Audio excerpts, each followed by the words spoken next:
Olá, amigo! Vamos para mais um vídeo do nosso curso de Programação Orientada a Objetos com Java. Esse é o episódio número 7 da temporada 0, onde a gente está vendo os conceitos básicos da linguagem. Estão aí meus dados para que você possa entrar em contato caso seja necessário. Na aula passada nós falamos sobre os comandos de decisão e agora nós vamos falar sobre os comandos de repetição, que no Java são 3, estou procurando aqui exatamente onde está. A gente parou exatamente nesse slide, né? Nós íamos falar sobre os comandos de repetição. Os comandos de repetição, como todo mundo sabe, eles permitem que eu possa executar um conjunto de comandos de uma forma fácil e repetida, tá certo? Para que eu possa fazer algum processamento para encontrar a solução do problema, né? A maioria dos algoritmos precisa de estruturas de repetição e no Java a gente tem essas três: o comando for, o comando while e o comando do, tá certo? Vamos começando pelo for. Eu tenho aqui a sintaxe do comando for, né? Vocês podem ver aqui nessa partezinha do slide, onde a gente tem for, que é a palavra reservada, entre parênteses, como podemos ver aqui, três elementos: uma expressão inicial, um teste e uma expressão de alteração, tá certo? E depois vem o bloco de comandos aí, como a gente sabe, sempre entre chaves. A expressão inicial, ela permite que a gente possa inicializar as variáveis, né? Que variáveis são essas? As variáveis, na maioria das vezes é uma variável só, tá? Mas pode ter mais de uma. Inicializar a variável que vai ser usada para controlar a quantidade de vezes que esse for será feito. O teste, que é esse elemento do meio, ele indica quando é que o laço vai ser encerrado, ou seja, a condição para que o laço possa ser finalizado. E essa expressão de alteração, o terceiro elemento, ele permite que você mude as variáveis de controle para que o laço não fique em loop, como a gente chama, né? Ou seja, ele fique fazendo de forma indefinida, tá certo? Então, esses são esses elementos na sintaxe. Vamos ver um exemplo que fica mais fácil para a gente entender, tá certo? Então, aqui eu tenho um application que eu chamei de app_for, tá? E no método main, que é o que vai ser executado, eu tenho for, aqui ó, for, como a gente falou, que é a palavra reservada. O primeiro elemento é a declaração e inicialização das variáveis, então eu disse aqui, ó, int i igual a 0. Isso significa que eu estou criando uma variável i que está começando com 0. O teste é se i é menor do que 5. E a alteração das variáveis está aqui em mais. Então eu estou incrementando essa variável i de 1. Então o que é que está acontecendo aqui dentro desse laço? Eu tenho a iniciação da variável, a pergunta para saber se eu vou continuar no laço ou não e a alteração. Então, esse laço, ele será feito um conjunto de vezes, que vai de 0 até 5, né? Mas no elemento 5 ele não vai entrar mais, tá certo? Então o i ele passa a ser 0, depois ele passa a ser 1, depois ele passa a ser 2, 3, 4 e finalmente 5. Só que no 5 ele vai sair do laço. Então, na verdade, internamente eu vou fazer esse laço 5 vezes, mas de 0 a 4. Tá certo? Tem algumas perguntas aqui, né? Uma delas eu acabo de responder, né? Quantas vezes é executado o system out? Ou seja, esse cara aqui, né? 0, 1, 2, 3 e 4, 5 vezes. Certo? Então essa primeira, 5 vezes. O que acontece se o i++ não for executado? Ou seja, se esse aqui for suprimido ou se eu colocar uma outra coisa aqui. O que vai acontecer é que a variável i não muda nunca, eu vou ficar sempre ela 0, e como 0 é sempre menor do que 5, eu vou entrar num loop infinito, aqui nunca vou sair do laço, tá certo? E ele vai ficar imprimindo 0, 0, 0, 0, 0, 0, 0. Então, veja que esse elemento aqui, né, da mudança da variável de controle do laço é extremamente importante, porque senão a gente não sai do laço. Como a gente faria para executar o system out 30 vezes? Simples, né? Basta colocar aqui 30. 29 não, né? Nem 31, 30, tá certo? Porque começa com 0 e vai até 30. Se eu quisesse imprimir de 1 a 30, eu mudaria aqui para 1 e aqui colocaria igual a 30, e menor ou igual a 30. Ok? Então 30 vezes. Por último, né? Como faz para imprimir os números na mesma linha? Isso aí a gente não tinha comentado, né? Mas aqui está imprimindo, pulando de linha, tá vendo? Esse ln, como a gente viu lá em outro vídeo, ele pula de linha, né? Então, se eu tirar esse ln daqui, ficar system.out.print entre parênteses i, então ele vai permanecer na mesma linha. Né? É só colocar um espaço aqui, né? Deixa eu só mudar, só para que vocês possam entender o que eu estou dizendo. Colocaria assim, ó, mais o espaço, e aí ele imprimiria o número, um espaço, um número, um espaço, um número, um espaço, para não ficar tudo colado, né? Porque se você imprimir, tirando aqui, né? Porque se você imprimir desse jeito, ele vai imprimir tudo coladinho. Do jeito que está aqui, ele imprime o número e dá um espaço e assim por diante. Ok? Tranquilo, né? Então essas foram as perguntas. E agora temos um outro exemplo, tá certo? É um pouquinho mais complexo, mas nada muito complicado, tá certo? Onde eu peço para fazer um programa que vai ler um valor de n e mostre todos os números pares que são menores do que n. Então, por exemplo, eu peço para ele ler um número, ele digita 30, então ele vai imprimir todos os números pares que são menores do que 30. Então, eu imprimiria 2, o 4, o 6 e assim por diante, né? Até o próprio... não, o 30 não, porque ele não entraria, né? Já que são menores. Se fossem menores ou iguais, então ele imprimiria até o 28. O que eu faço? Fiz a leitura aqui com JOption Pen, tá certo? E fiz um laço que vai de 1 até n. Opa, eu até errei aqui, né? Aqui teria que ser só menor, né?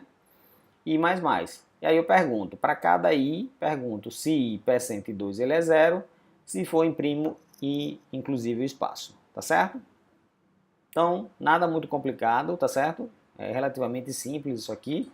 A gente pode pegar esse código, só esse código, para a gente testar. Podemos alterar até aqui mesmo, tá, pessoal?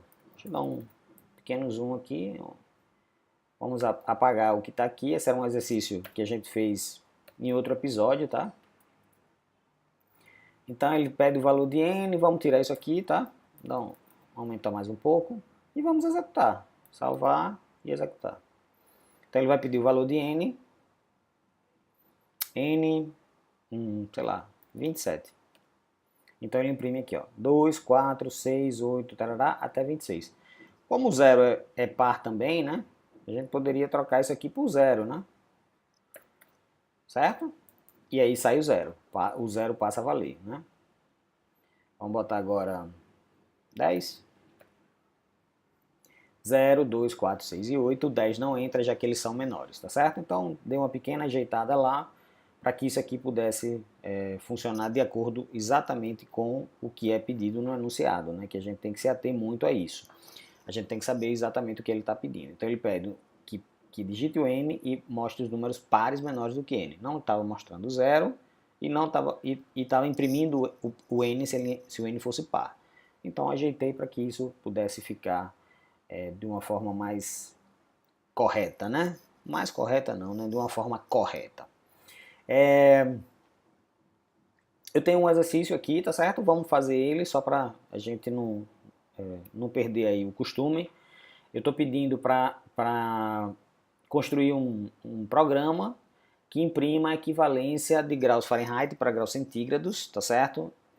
Sendo que ele vai imprimir de 30 a 60 graus Fahrenheit com intervalo de 1 grau, tá certo? Então ele vai imprimir quanto em centígrados, quanto em Fahrenheit. E a fórmula está aqui, tá certo? C é 5 vezes F menos 32 sobre 9. Então vamos fazer esse algoritmo aqui, tá certo? Vamos criar uma nova classe, app conversão, vamos chamar ela assim, tá? E vamos criar aqui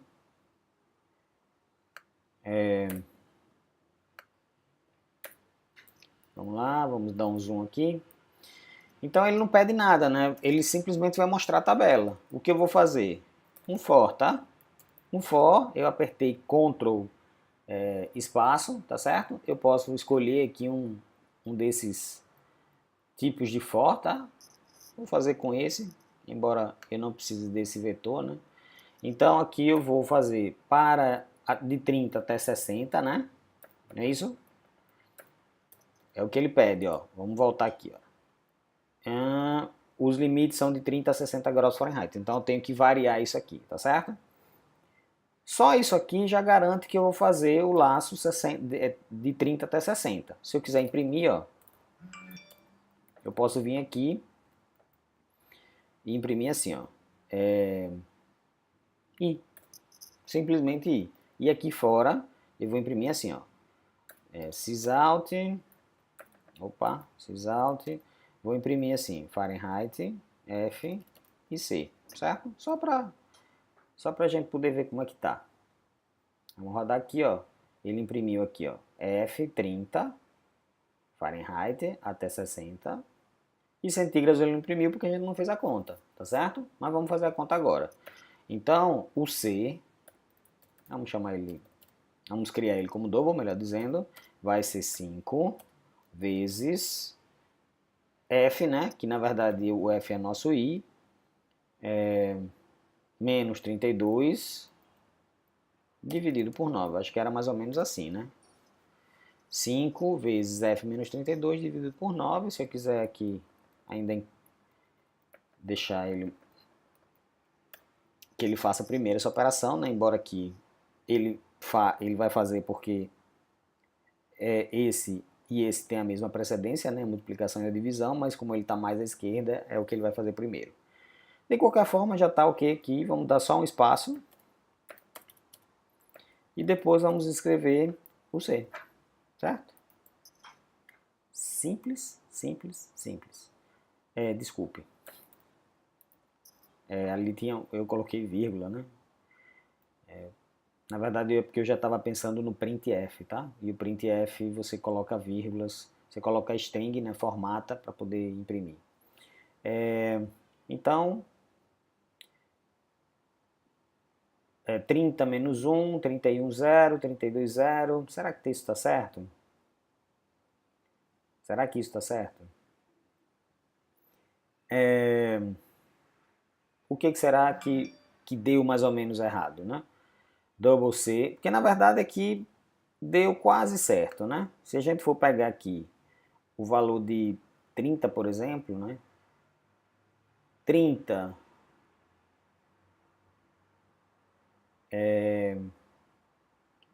vamos ver aqui. Só rodar de novo.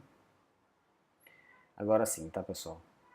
Embora tenha realmente formatado muito feio, né? O que ele estava fazendo, que essa divisão aqui, ele estava fazendo a divisão inteira, tá certo? Por isso que ele estava dando aqueles valores aqui, assim, ó. Vamos rodar de novo. Ele estava dando números inteiros, quando na verdade esses números são números decimais, tá certo? Só que, já que eu estou fazendo uma divisão por inteiros, ele dá uma divisão inteira. Ou eu faço do jeito que eu fiz, ou eu boto 9.0. Tá certo? Então aí ele faz uma divisão real, tá certo? Então, essa é uma dica, né, que é importante que vocês conheçam, porque senão você ia fazer, ia dar uns números aqui, você ia achar que estava errado o seu programa. Na verdade, não estava errado o seu programa, você só precisava dar uma ajeitada, porque essa divisão que ele faz aqui é uma divisão inteira, porque o seu número era inteiro. Como estava assim, essa é uma divisão inteira. Quando você faz isso, você está tornando essa divisão uma divisão real, ou quando você faz isso, você está dizendo que esse número aqui é um número real, e aí ele faz a divisão real e não uma divisão inteira. Ok? Bom, então esse é o exercício de imprimir a tabela. Bom, a tabela ficou bastante feia, né? Mas vamos fazer outro vídeo depois para a gente explicar como é a formatação. Aqui a gente trocaria por printf, tá certo? E colocaria aqui a formatação que a gente desejava e depois os valores separados por vírgula, tá? Por isso que eu me atrapalhei naquele momento. Bom, eu tenho mais um exercício aqui, né? Dei uma paradinha no vídeo agora para você poder olhar esse exercício e poder fazer, tá certo? Como eu disse, se você tiver alguma dúvida pode mandar para mim que eu respondo. Esse é um outro também, tá certo? Esse é bem legal para saber se você lê um número primo, lê um número, melhor dizendo, e você diz, né, se ele é primo ou não, então você lê lá 378, não é 78 não porque é par, né, 373, para saber se ele é um número primo ou não. E aí ele vai dizer se é primo ou se não é primo. E eu tenho aqui agora a repetição com while, tá certo? Que é um outro tipo de repetição do Java, que permite também que eu faça um conjunto de comandos, que eu repita um conjunto de comandos de uma forma bastante simples. A sintaxe dele é bem parecida com outras linguagens de programação, tá? Eu tenho a palavra reservada while, eu tenho aqui uma expressão lógica entre parênteses, tá certo? Então é uma expressão que vai me dar verdadeiro ou falso. E eu tenho o bloco de comandos. Se essa expressão lógica for verdadeira, eu vou repetir o laço. Se a expressão lógica for falsa, eu saio, tá certo? Então, é bem simples, né? Eu repito o laço enquanto, já que traduzindo o while para o português quer dizer enquanto, então eu faço enquanto essa expressão lógica for verdadeira. Se a expressão lógica for falsa, ele vai sair e aí eu vou deixar de fazer a repetição, tá certo? Bastante simples. Eu diria que é até mais simples, né, de entender do que o for, né? O for é um pouquinho diferente das outras linguagens, né? O for do Java, mas o while é muito simples, né?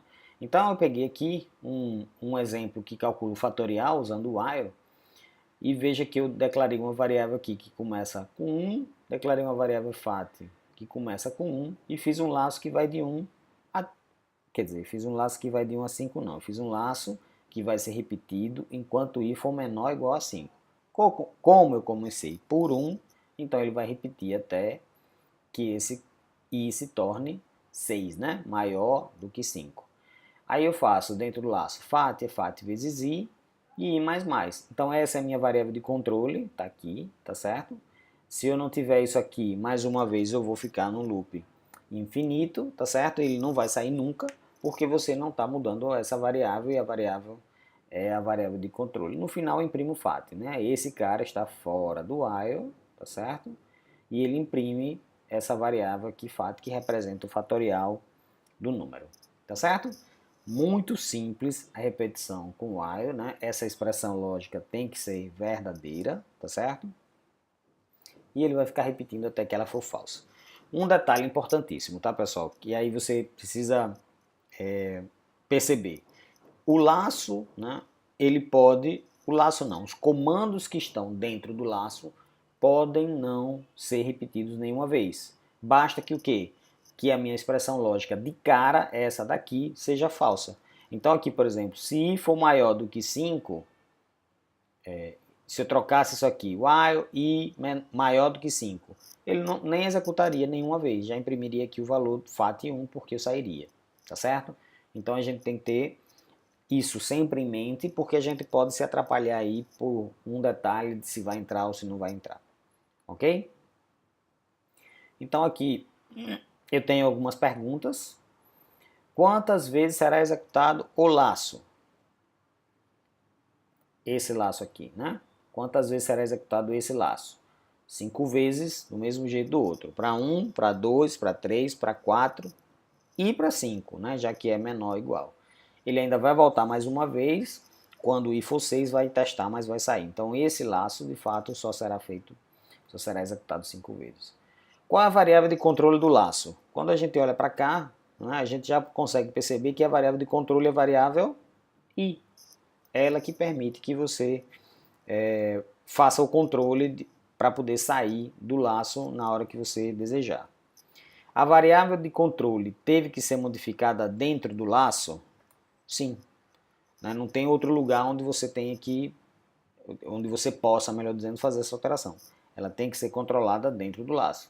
Se você coloca esse i mais aqui fora, mais uma vez, é loop infinito e você vai ficar com o programa aí rodando de forma errada. O que acontece se a variável de controle não for modificada? A mesma coisa, tá? Se ela não for modificada ou se ela estiver fora do laço, você vai também entrar no loop infinito, ok?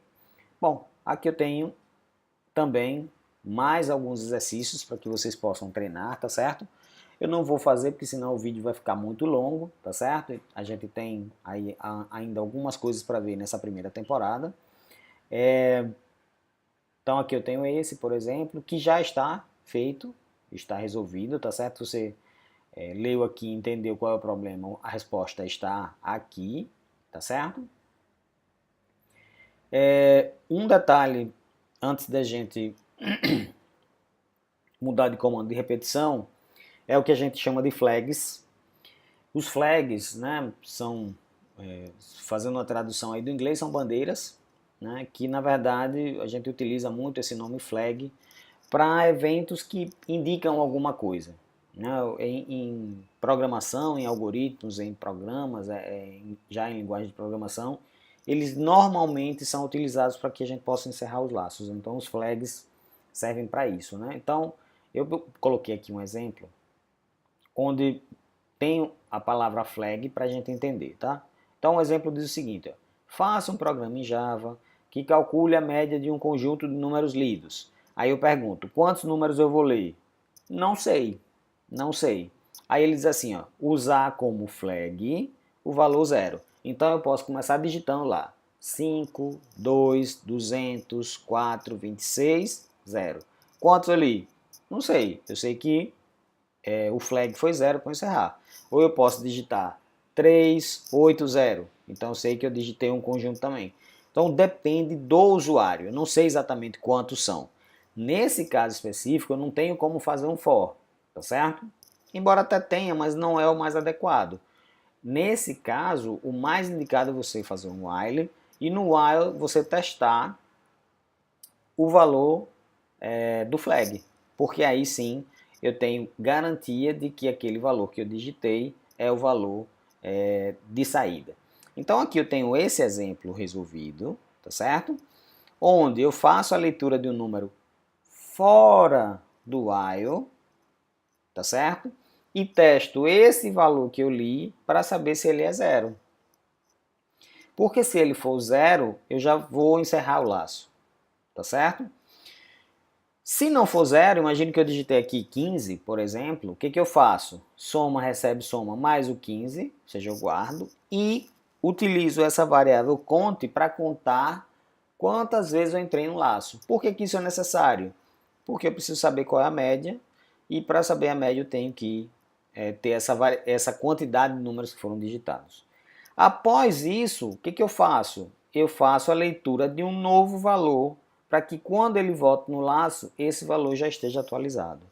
Essa é uma técnica de programação, existem outras maneiras de fazer esse algoritmo, mas essa é uma técnica que eu gosto particularmente porque você faz uma leitura fora do laço e uma leitura dentro do laço. Você não mascara aqui uma entrada inicial para que você possa entrar no laço e fazer uma leitura apenas.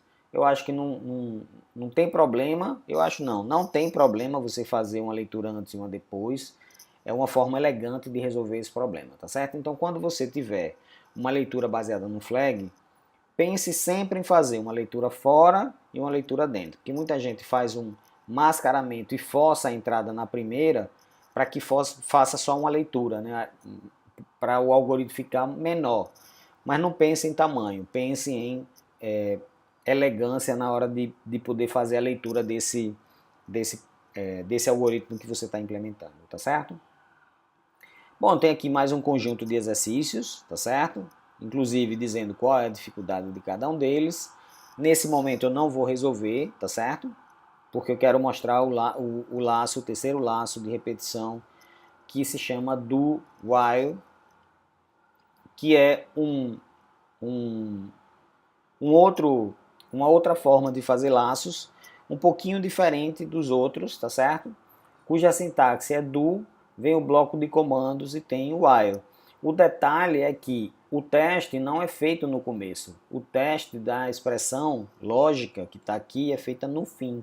Então, eu vou fazer esse bloco de comandos pelo menos uma vez. Esse é um detalhe que é importante que você tenha em mente, porque no while, tanto no while quanto no for, o laço pode não ser feito nenhuma vez. Aqui no do, eu vou fazer pelo menos uma vez, tá certo? E é o que eu estou explicando aqui, ó. Usando o do while, os comandos que estão dentro do laço serão executados pelo menos uma vez, já que a expressão lógica está depois e não antes. Isso acontece porque o teste para continuar a repetição está no fim, como eu acabo de falar, tá certo? E aí eu coloquei aqui um exemplo, tá certo? Onde eu estou calculando o quinto termo da série de Fibonacci, né? Fibonacci que é a série 1, 1, depois 2, depois 3, depois 5, 8 e assim por diante, né? Qualquer termo, com exceção dos dois primeiros, é a soma dos dois anteriores. Então aqui, ó, Fibonacci anterior mais meio, onde anterior e meio estão aqui, né? Que era 1 e 1. E aí eu digo que anterior é meio e meio é Fibonacci, ou seja, para poder andar um pouquinho para frente, né? E poder calcular o novo elemento. Incremento I, né? Esse I é a variável do contador para saber se eu tenho ou não que sair do laço, e eu vou ficar isso enquanto I for menor ou igual a 5. Quando for maior, eu saio, tá certo? Esse é um pouquinho diferente do Pascal, se você já viu essa linguagem, onde eu tenho lá o repeat until, né? Só que o repeat until é um pouco diferente, porque o until, né, ele vai repetir se a expressão for falsa, ele sai quando a expressão for verdadeira. Aqui não, aqui é a mesma coisa do while, tá certo? Eu vou ficar enquanto isso aqui for verdadeiro. Ok? Esse também foi um exemplo.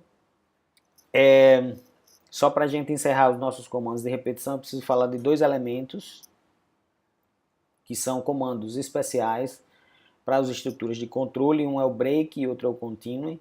O break a gente viu no vídeo que falamos dos comandos de decisão, tá certo? Que ele permitia deixar a estrutura de forma incondicional. Eu deixava o if, eu deixava o switch e saía, tá certo? Só que o break para as estruturas de repetição permite que eu saia do laço de forma incondicional. Então eu posso fazer um teste, e se aquele teste for o que eu estava esperando, eu posso sair do laço e não repetir mais. E o contínuo é outro comando que, na verdade, ele pula todos os comandos na sequência e vai executar a próxima iteração do laço. Eu coloquei aqui, ó, um exemplo para a gente entender de forma bem fácil. Eu tenho um laço while que eu vou fazer enquanto i for menor do que 10, tá certo? Então, se você não tivesse isso aqui, o que ele ia imprimir? Imprimir o 1, depois o 2, o 3, o 4, o 5, até o 10, tá certo? Só que aqui eu tenho a seguinte pergunta, vem cá, o i é 5? Se for, saia. Então, pensando já na estrutura realmente como está aqui, eu vou imprimir 1, o 2, o 3, o 4. Quando chegar no 5, ele vai entrar no break e sair do laço. Então ele nem vai imprimir mais nada, tá certo? Então ele imprime 1, 2, 3 e 4 e sai. Break, sai, só voltando aqui, de forma incondicional, ok? Nesse outro eu tenho laço, também muito parecido, né? Só que é menor do que 10, podia ser menor ou igual, também não tem problema nenhum. Eu incremento a variável aqui, tá certo? E mando imprimir. Se eu não tivesse nada disso, imprimia o 0, o 1, o 2, o 3, o 4, o 5, o 6, o 7, o 8 e o 9, né? Já que é menor do que 10. Então ele imprimia de 0 a 9. Mas tendo isso aqui, ele faz o quê? Ele pergunta se i percent 2 é 0. Se for um número par, então, né? Eu coloco o continue e aí ele sai do laço. Desculpa, ele sai do laço não, ele pula e vai para a próxima iteração. Certo? Então, quando for par, ele não imprime. Então, o que ele vai imprimir? Nesse exemplo aqui, os números ímpares. 1, 2, 1, 3, 5, 7 e 9. Então, isso que ele vai imprimir aqui. Se fosse break aqui, ele já saía de cara, tá certo? Do laço, mas é contínuo, então ele volta para fazer a próxima iteração. Então, esses são os dois comandos especiais para as estruturas de controle, né? Break e continue. Ok? Bom, é isso, pessoal. Vou ficar por aqui, espero que vocês tenham gostado. Aqui, na verdade, eu tenho uma lista de exercícios, né, para minhas aulas presenciais. Se você tiver afim realmente de pegar essa lista, manda um e-mail para mim, né? O e-mail está lá no começo do vídeo. E aí eu te mando, né? E se você quiser tirar dúvidas, também tire. Mas é isso, espero que vocês tenham gostado. Falta ainda para essa temporada a parte de vetores, que é o que nós vamos ver no próximo vídeo. Até mais, pessoal!